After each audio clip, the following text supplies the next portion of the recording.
It's happened again, a deadly shooting in a movie theater. We're tracking the breaking developments coming from Louisiana tonight. Today was the hottest day of July so far, and the heat is not going away anytime soon. I'll have details coming up with your First Alert 5 forecast.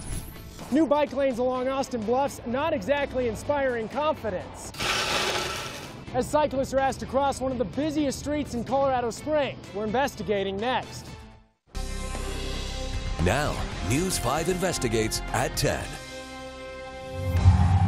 Breaking news tonight, another deadly shooting at a movie theater, this time in Lafayette, Louisiana. Police say 3 people, including the gunman, are dead.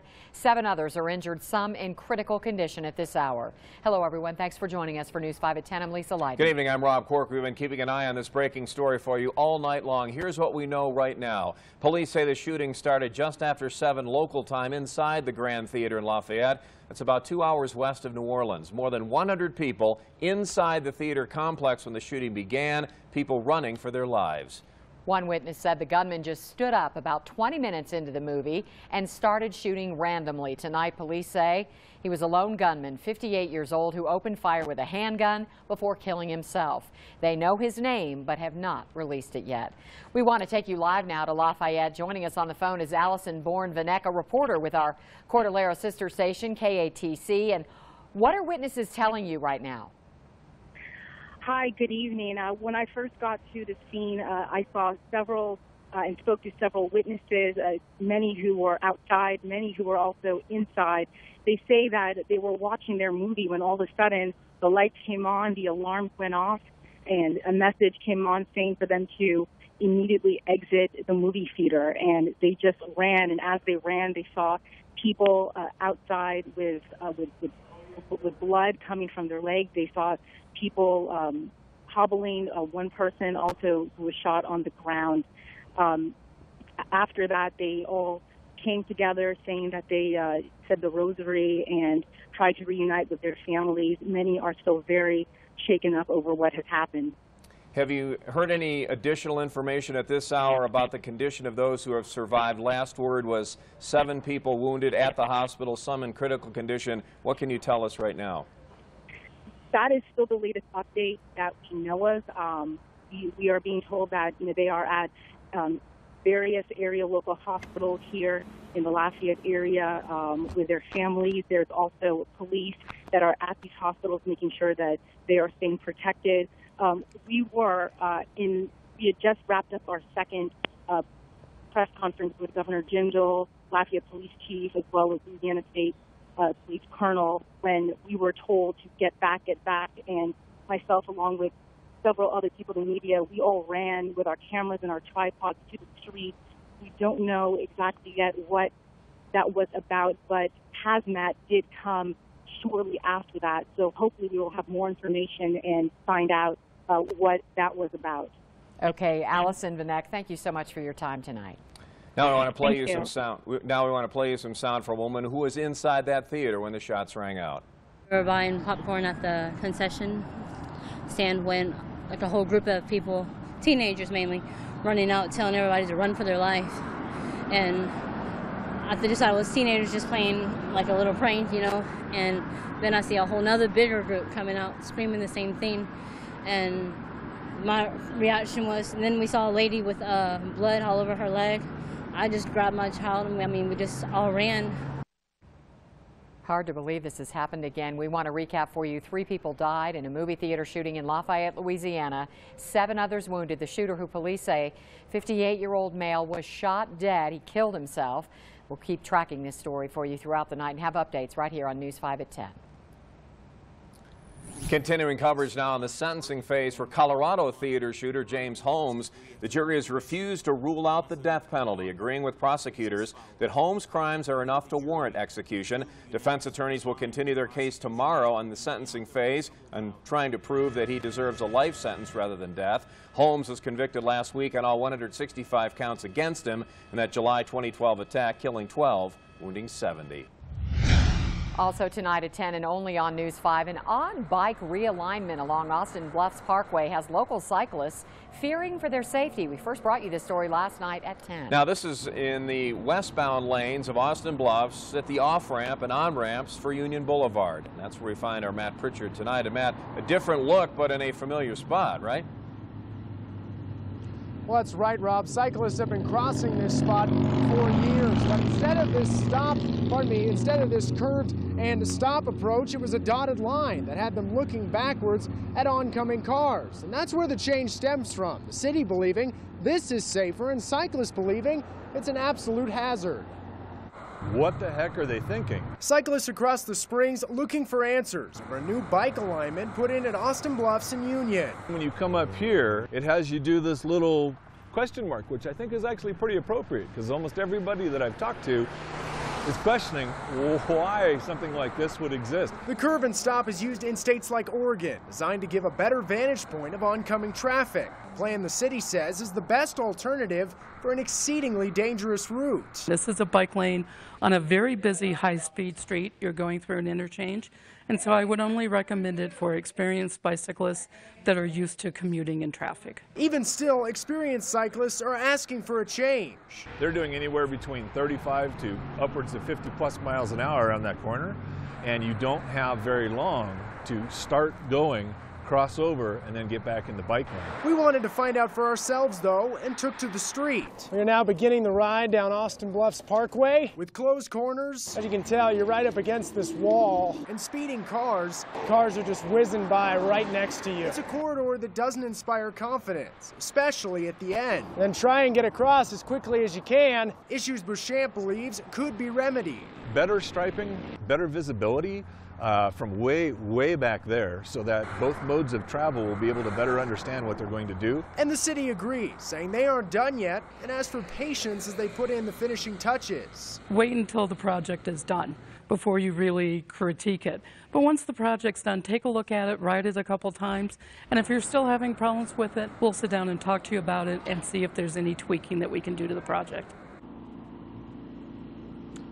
Now, guys, some changes that could be coming to the area are a green paint to indicate a bike area, along with some extra signage to let drivers and bikers know what they're exactly coming up on. Another safety tip here for you, there's actually another bike lane that's on the other side of the sound wall, which is a much more calm, easy ride and one the city and bikers both encourage people to use.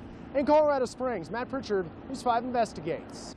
Matt, thanks for the update. A live look in Pueblo at this hour, starting to see that July heat wave. Lead forecaster Mike Daniels joins us now with First Alert 5. What are you tracking this evening, Mike? Tracking the heat and nothing but the heat. Today was the hottest day we've had so far during the month of July. 90 in the Springs, Canyon City 97, Pueblo and La Junta highs of 101 degrees this afternoon. We've got dry skies from the I-25 corridor all the way out to the Kansas border. Just a couple of sprinkles right now. Fremont County just to the north of Texas Creek. That stuff will be history here within the next 30 to 45 minutes. Another hot one tomorrow, 7 a.m. already at 73 degrees. Hot and dry by the lunch hour, maybe a couple of thunder showers across the Pikes Peak region tomorrow at 5 p.m. So just how long will this July heat wave hang on? That answer coming up.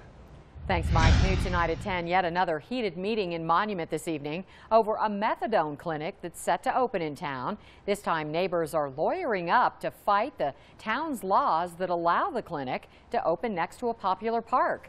Our Kelsey Kennedy was at that meeting. She's live tonight in Monument with how the residents plan to stop the business from moving in. Kels? Well, Lisa, a group of volunteers gathered hundreds of community members here to try to start to formulate a plan that would prevent Colonial Management from moving into that building. Now, at a meeting with those management representatives last week, they just didn't seem to be getting the answers that they were looking for. So there's a lot of anger here over this, but the only stopping it is changing the law.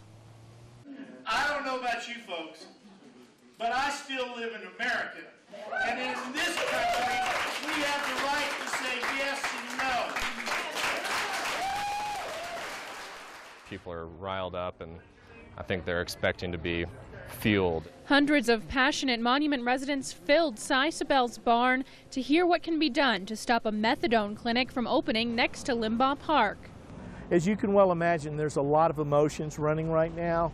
And our goal tonight is to help everybody to understand where we are how we got here, where we are, and where we're going. A group of volunteers have been working for a little over a week to vet their options. As far as the process, I do understand that there are legitimate legal channels you have to go through to make sure that it's not just a bunch of angry citizens trying to kick a business out of town. The first step is appealing town zoning that allows a medical clinic to move into this building.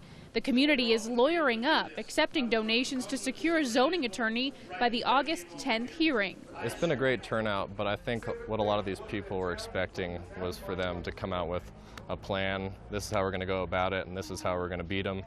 And right now, they really, as a town, we need legal counsel to come up with a strategy. There are still other legal options to be vetted. Be able to take and get the ordinances rewritten to define the meaning of a clinic. This is not a clinic, this is a dispensary. The town of Monument says they won't have blatant disregard for the law and have said this is a done deal, but they haven't rolled out revising a 2009 ordinance that intends to make opening a business downtown easier. I just don't want to see the big city problems that come with this kind of facility come to a small town like Monument. I'm very hopeful. I love this town. This is where my family is and my life, and I really believe that we're going to be able to stop this. Now, I just learned that enough money was raised for the retainer for the attorney. They needed $4,000. And as for Colonial Management, they haven't responded to our questions since we started covering this story weeks ago. We'll keep asking them, though, in this entire process. Live in Monument, Kelsey Kennedy, News 5 Investigates. Kelsey, thanks for the update. New at 10, an activist who burned a Confederate flag in Manitou Springs has been charged now with 4th-degree arson. We first brought you this story when it happened over the 4th of July weekend. A small group of activists, including Patricia Cameron, burned the flag, as you see there at Manitou Soda Springs Park. Police say she's charged because the flag burning, they say, posed a danger to people in the area and to city property. Police have located another member of that group. A third remains unidentified tonight. New at 10, the inmate who escaped the Trinidad Correctional Facility today has been captured. We first told you 62-year-old Douglas Bagley drove off in a truck while he was assigned to an outside work crew. The Colorado Department of Corrections says Bagley made it all the way to Johnson, Kansas before being captured. We've uncovered Bagley's in prison for a burglary and trespassing conviction out of Mesa County. Tonight, we've learned the request for increased police security at Pueblo's military recruiting office is related to a threat from the terror group. Recruitment Command tells News 5 ISIS released a list of service members' names on social media, and the cities and offices impacted were then contacted. This all happened about a month ago before the recent shooting in Chattanooga. We don't know if Chattanooga was also on the list of threatened recruiting offices. New information tonight. Investigators say the injuries of the Texas woman found dead inside a jail cell are consistent with suicide. The DA says the autopsy results also show Sandra Bland had marijuana in her system. Now, we've been closely following the controversy surrounding this case. Bland died 3 days after this stop for a minor traffic violation that turned confrontational and then landed her in jail. Tonight, News 5 Investigates, getting answers for you about your legal rights if you're pulled over. Traffic attorney Norman Tom tells us always be respectful, but don't say more than you need to. The El Paso County Sheriff's Office won't comment on the Texas case, but they say red flags are raised when a driver refuses to cooperate because they do have the right to order you out of a vehicle, even on a minor traffic offense. When that motorist says, no, I'm not stepping out, that might cause me to have an elevated level of concern. Why are they being resistant to that request? Is there something else going on? Deputies say it is your legal right not to admit guilt during a traffic stop. However, you are required by law to provide your ID, and if an officer asks you to step out of the car, you have to do so. Right now, a major intersection is closed in Pueblo overnight. The city shut down Prairie and Thatcher about an hour ago to lay down new asphalt. It's all part of the sewer separation project. Traffic is being detoured. The intersection will reopen at 6 tomorrow morning. Still ahead, western wildfires. We're keeping an eye on 2 active fires and the threat they're creating for hundreds of people. We wait all summer for it. Oh, yes, we do. The Rocky Ford cantaloupes are here. We're looking into how long they're here to stick around. But first, here's Mike. Ice cream and air conditioners will be very popular this weekend as the Colorado Bake Off continues, but some relief next week. Your forecast after the break here on News 5 at 10.